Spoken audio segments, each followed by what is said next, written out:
আসসালামু আলাইকুম সম্মানিত ভিউয়ার্স, আমার এই ভিডিওটি যে যেখান থেকে দেখতেছেন দেশ ও প্রবাস থেকে সকলকে আন্তরিক শুভেচ্ছা ও অভিনন্দন জানাই।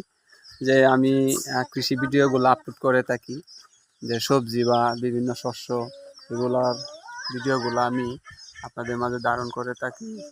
যদি ভালো লাগে অবশ্যই ফলো দিয়ে পাশে থাকবেন। এটা হচ্ছে আমাদের পারিবারিক পুষ্টির চাহিদার জন্য। এখানে বিভিন্ন সময় মানে সারা বছর এখানে সবজি উৎপাদন করা হয়। এখন হচ্ছে কাকরুল আছে, কাকরুল, এই যে কাকরুলের ফলন আসতেছে, আপনাদেরকে দেখা, এই যে কাকরুল হইতেছে, এই যে দেখুন এখানটা, ওই যে কাকরুল হইতেছে মাশাআল্লাহ। তো এই কাকরুল যখন শেষ হয়ে যায় তখন কিন্তু এখানে চিচিঙ্গা, জিঙ্গা, লাউ, হ্যাঁ, বিভিন্ন লতা জাতীয় আমরা চাষ করে থাকি। এটা আমাদের পারিবারিক পুষ্টি চাহিদার জন্য করে থাকি আর কি। তো ভাই, আমি কৃষক মানুষ, কৃষি ভিডিওগুলো আপলোড করে থাকি। যদি ভালো লাগে অবশ্যই লাইক, কমেন্ট, শেয়ার দিয়ে পাশে থাকবেন। ধন্যবাদ আপনাদের সকলকে।